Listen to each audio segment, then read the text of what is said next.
Well, thank you very much indeed to Ingrid, and thanks very much to everyone. It's a wonderful occasion today, and it's a real privilege to be here to talk to you.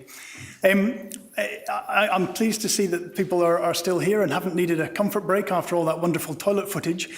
But I have got a difficult task, which is to talk about mortality in epilepsy, and I will go about it, excuse me, I'll go about it with the following framework. So I'm going to spend a few moments just to reflect about why it's important for us all to talk about death. I'm going to go through some information about the risk of mortality, and while trying to tailor everything as much as possible to children and young people with genetic epileptic encephalopathies, some of what I'm going to say is about sort of information from epilepsy in a wider way. I'll talk about the major causes of death and a little bit about how to minimize risk, which includes just a brief reference to some seizure detection mechanisms, which we had such a wonderful talk on earlier on today. So, why talk about death? Well, the principal reason, and the reason that I feel most strongly about, is that having had the privilege of being involved with a lot of families who have been bereaved because of sudden unexpected death in epilepsy, often I find, and this is a story that people will hear time and again, that individuals were not fully informed that death was actually a possibility.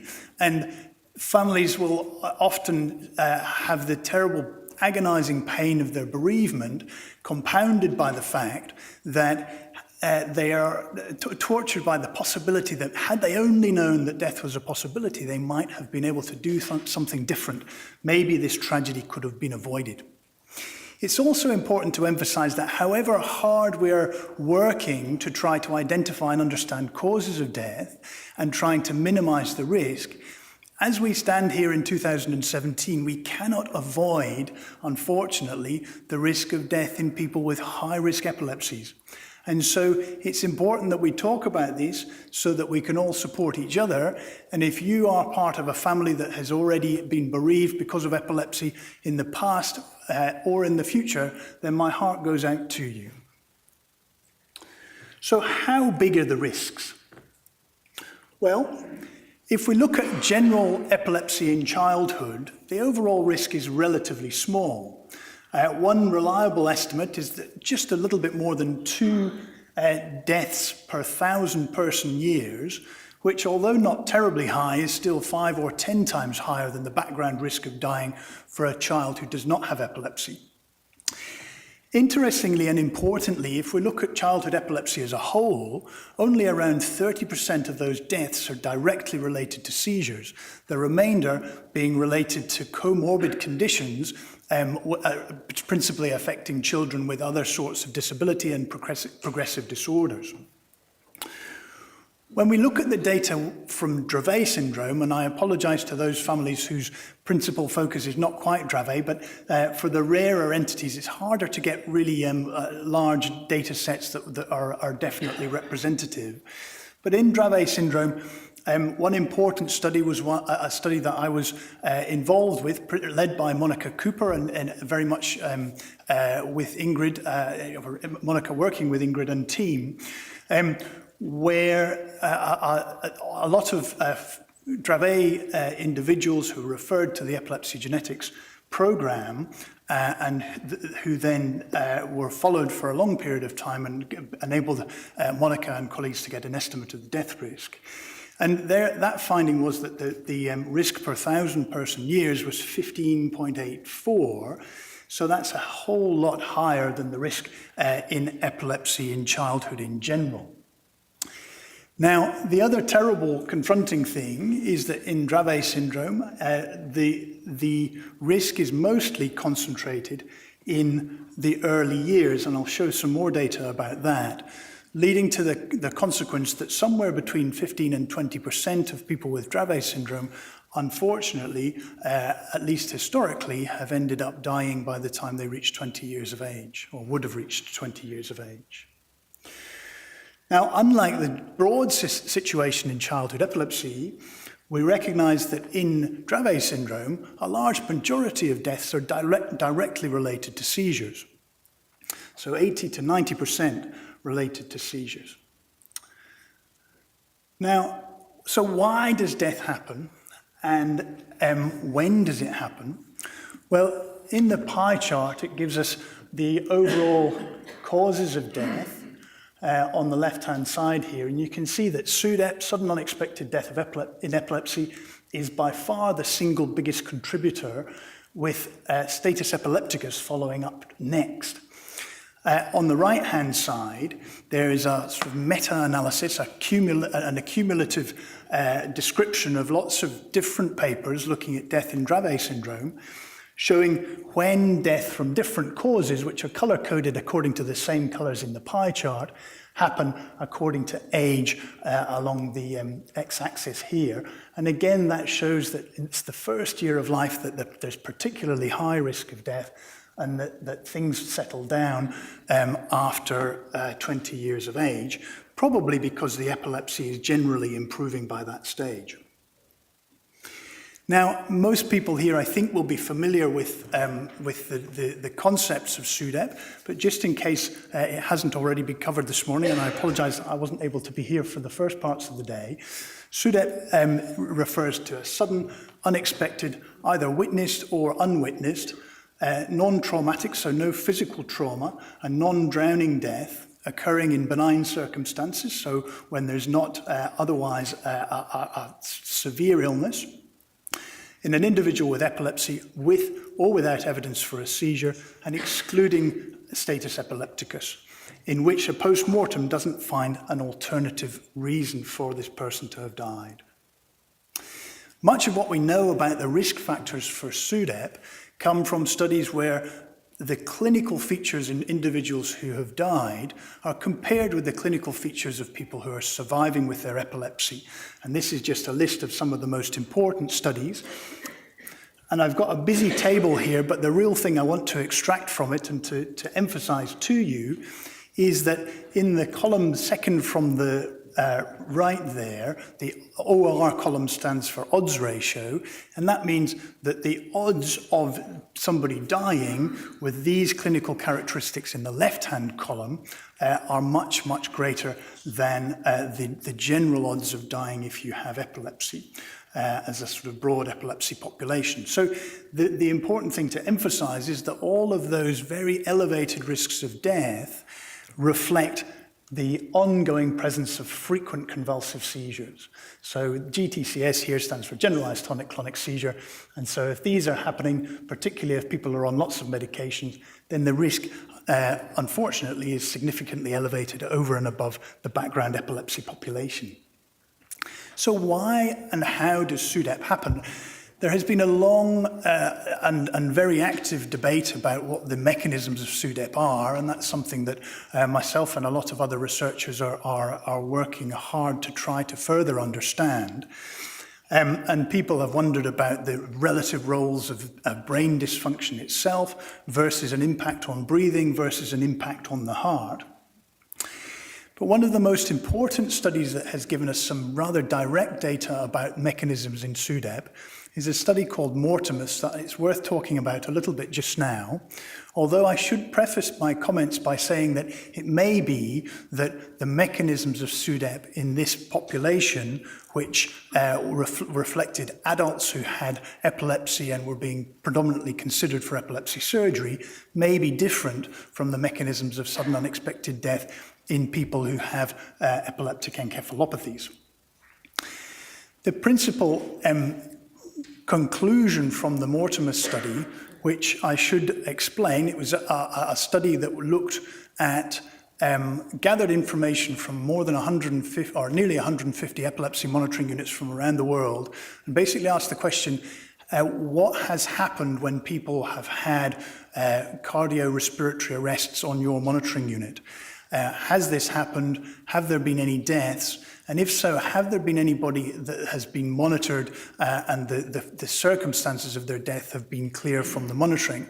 And regrettably, rarely this has happened because people have had seizures that have turned out to be fatal, but have had them while people have not been directly supervising the monitoring information, usually through the middle of the night when somebody wasn't looking directly at that patient's information on the epilepsy monitoring console. And importantly, what we see is that there's a really common theme in terms of the way that people progress from having had a seizure to dying in these SUDEP cases. And 10 SUDEP cases ended up being collected in the Mortimer series. So all of these cases, all of these SUDEP individuals started off having a convulsive seizure. There is then an early phase after the seizure where the breathing is a little fast, but the heart rate is normal and the brain waves are very, very suppressed. Within the next 3 or more minutes, there's then an early phase of cardiorespiratory failure when the heart starts to slow, and then the breathing stops. And importantly, in all of the cases that were monitored, breathing stopped before the heart stopped, which has been one of the major reasons why a lot of emphasis has gone towards control of respiration after a seizure, rather than directly worrying about the consequences of the seizure on the heart. Now, so that's all I have time to say about mechanism of SUDEP just now. I'm going to move on to talk a little bit about status epilepticus.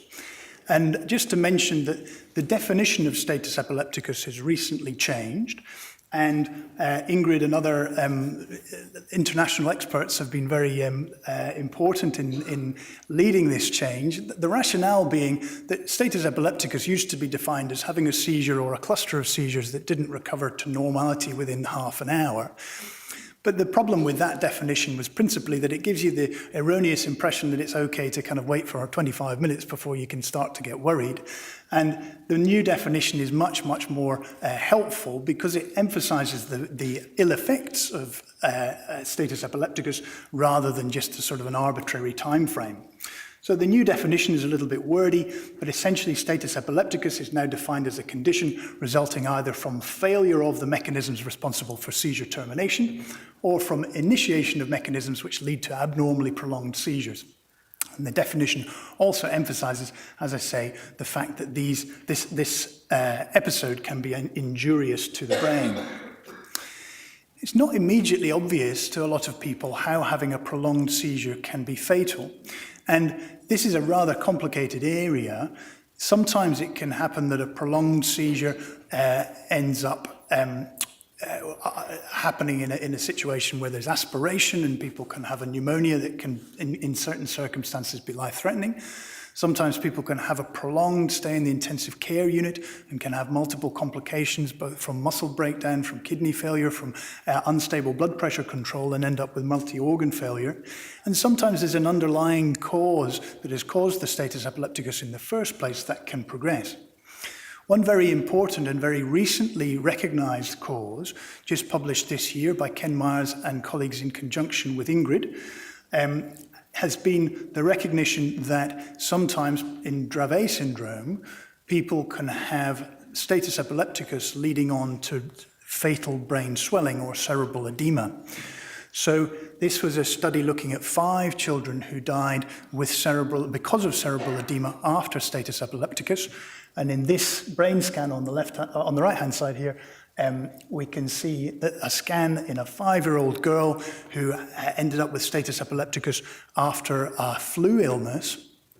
This was her scan on day 4, when her brain looks essentially normal, whereas on day 9, you can appreciate that there's a lot of diffuse swelling, and where there is some fluid in a normal pattern around the brain here, these fluid-filled spaces have disappeared because the substance of the brain has been so badly swollen, and that causes compression on structures in the lower parts of the brain, which are essential for life and was a fatal outcome. Now, at the moment, we don't have definite evidence as to how that can be stopped, but it's terribly important that the process itself is recognized, and that's the first stage to trying to get a definite strategy as to what the best treatment is for this kind of brain swelling.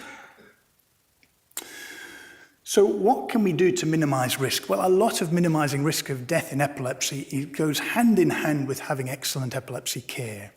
So that means minimizing seizures, particularly convulsive seizures, because those are the ones that confer the biggest risk. And aborting prolonged seizures by having a good epilepsy management plan that people are aware of and having the rescue medication to hand when it's needed. Now that sounds easy, but you people know much better than I do quite how challenging that can be.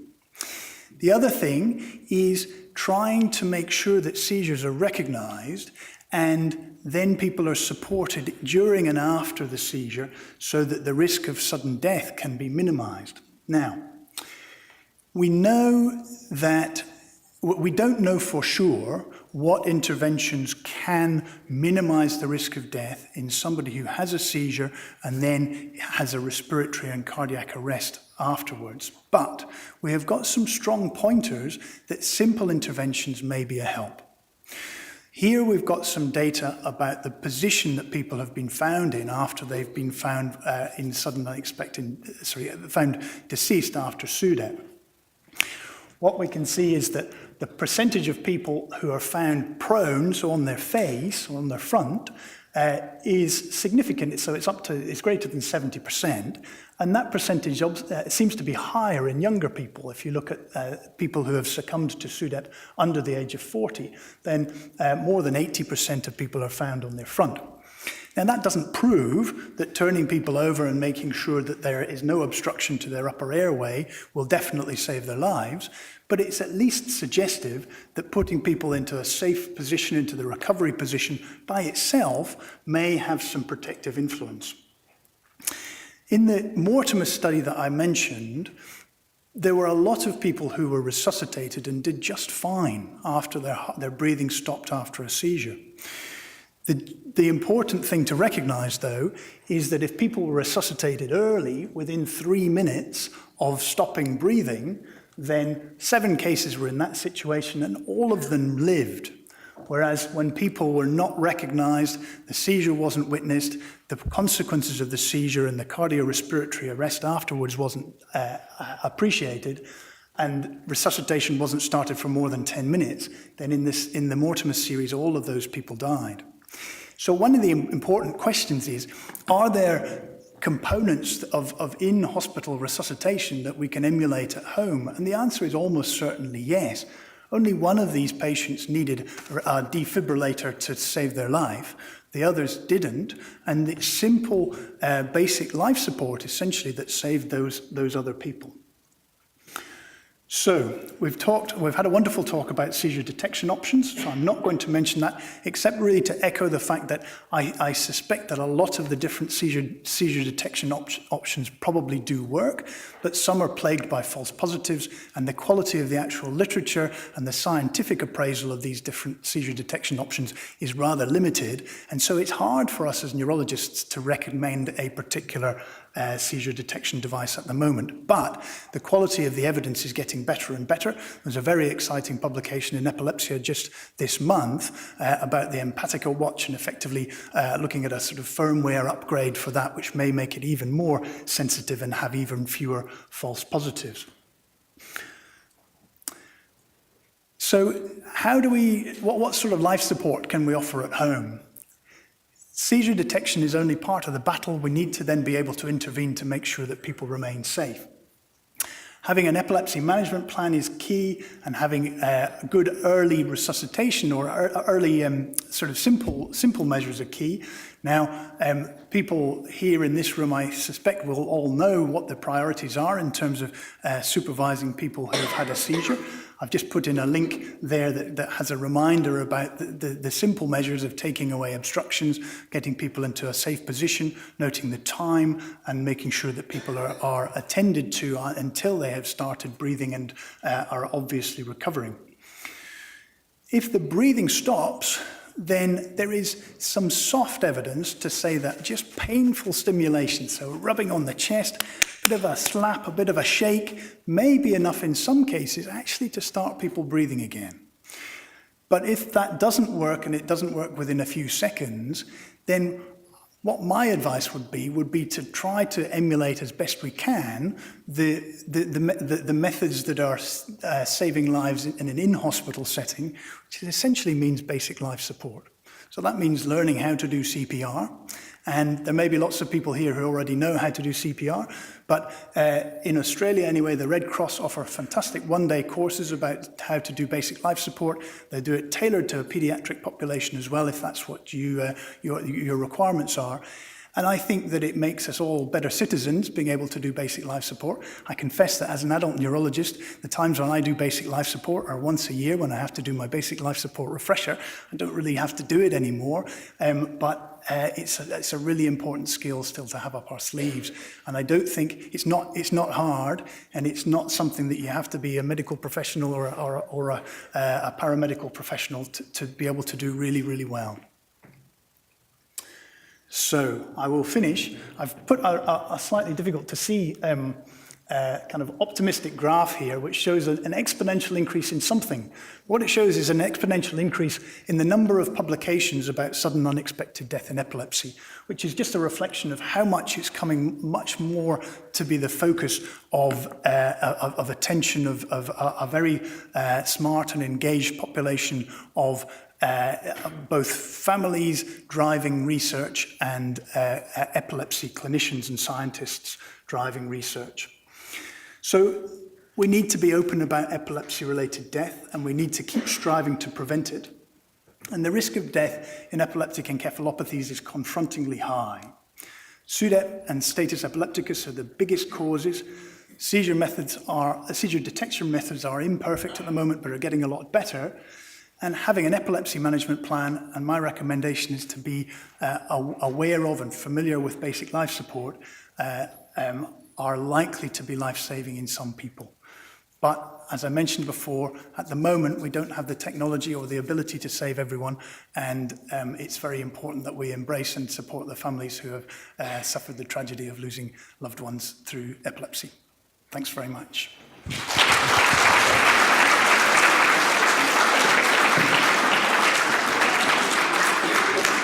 Thank you, Doug, for tackling something that we all dread. If there are questions, please, there's one over there in the back. There's one online from Mel from Australia. Can omega-3 help the heart against SUDEP? That's a great question. So there may be, I'm not familiar with any particular influence of omega-3 in minimizing SUDEP risk. Omega-3, I still believe, is probably helpful for heart health in general. There may be some niche of evidence there that I've overlooked, and I'd be happy to learn about it, but I'm not aware of any particular specific benefit of omega-3. Right, down the back. Hi, I just have a question in regards to the monitoring of the recovery. A lot of our kids are treated at home after a seizure, and they're put to sleep. What signs should we be looking for swelling of the brain after a seizure? So that's a great question, and it's also worth saying that although the cerebral edema that I mentioned is recognised, it has been reported in cases where people have died, it also can happen in a milder form in a lot of people who survive and keep on going. I think if the seizure has been short and has been observed to be short, the overall risk of cerebral edema seems to be a lot less, and so it's more of a concern in prolonged seizures.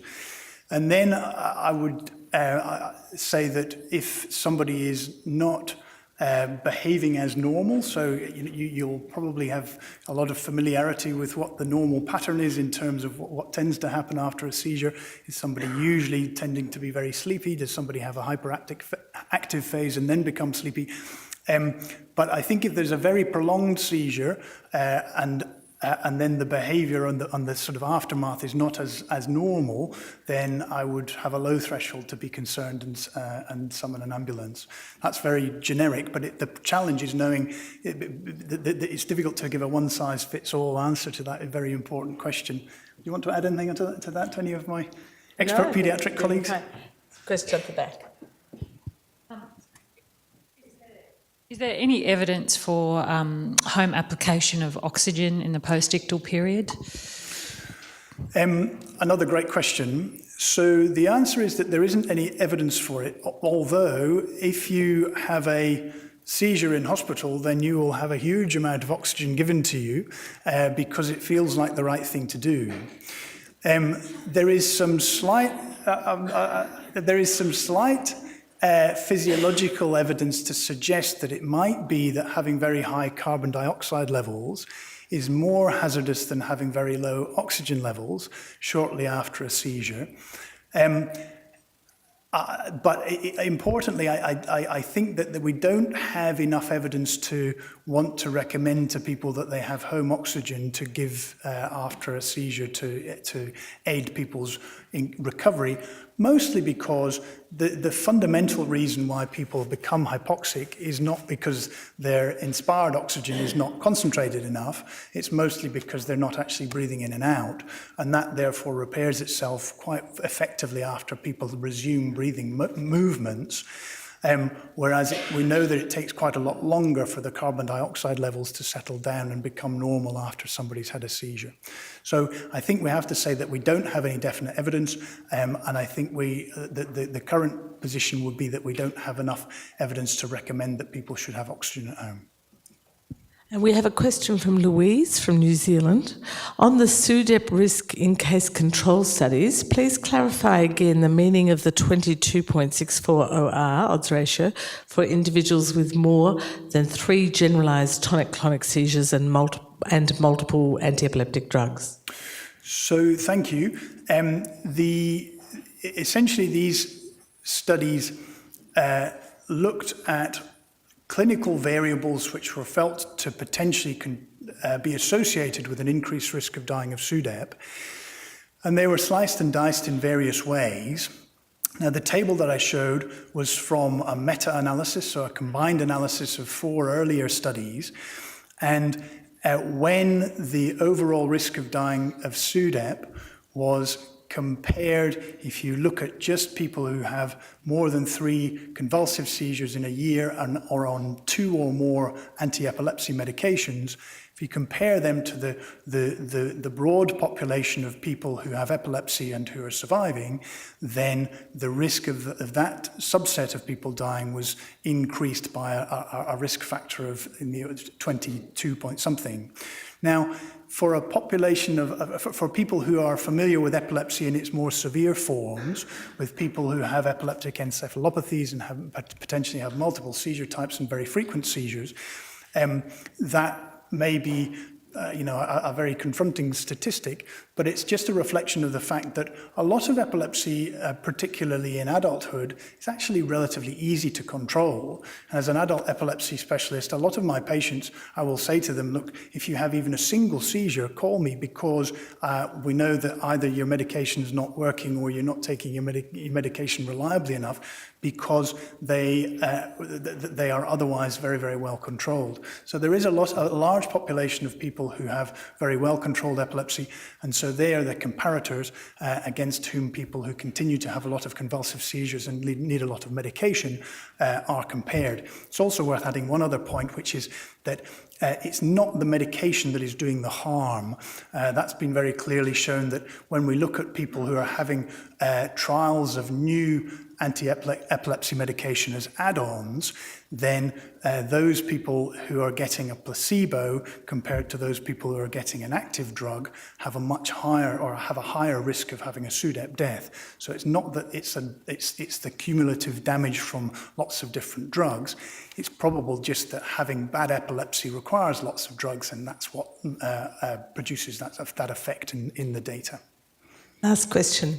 Thanks very much. I'm not sure I have a clear question. I'm still trying to formulate it, but I think we've got some good information about rescue medication and the response that we want to have. I've been in the unfortunate situation where I've taken my son back to ED because his behavior post a status epilepticus session was not good. It was very just worrying. There's lots of wobbling and almost sort of a intoxicated look to a 2-year-old toddler. And the response from the staff on that day was that there's nothing underlying to treat, which I found to be quite unsettling. And so I guess my question or concern is really about how do we best communicate when we have gotten through the the status epilepticus phase, the emergency phase, to best communicate our concerns about SUDEP or swelling in the brain to the emergency staff, to the clinical staff, to let them understand how our child might be slightly different than a different child presenting with an epileptic seizure? I hope that's a helpful question, but that part is still very gray for me of how do I respond as a parent? How do I educate people that are trying to support the well-being of my child? That's a great question, and it's difficult. I think that the challenge that we have in broad terms is that medicine becomes more and more specialised, and it's often difficult to access at the right time somebody that has all of the knowledge that your child or yourself might need. I think the only thing I can say is that most people who are dealing with children in an emergency setting are very, very well briefed to respect and listen to the concerns of the parents who are the experts in how that child is getting on. And I think arming yourself with some of the actual scientific literature, because we can't possibly be experts in everything. I don't feel an expert at all in everything to do with epilepsy, and that's only one of a zillion different elements of medicine. So being an emergency department physician or an emergency pediatrician is a huge challenge because of the general scope of disorders that you need to try and be abreast of.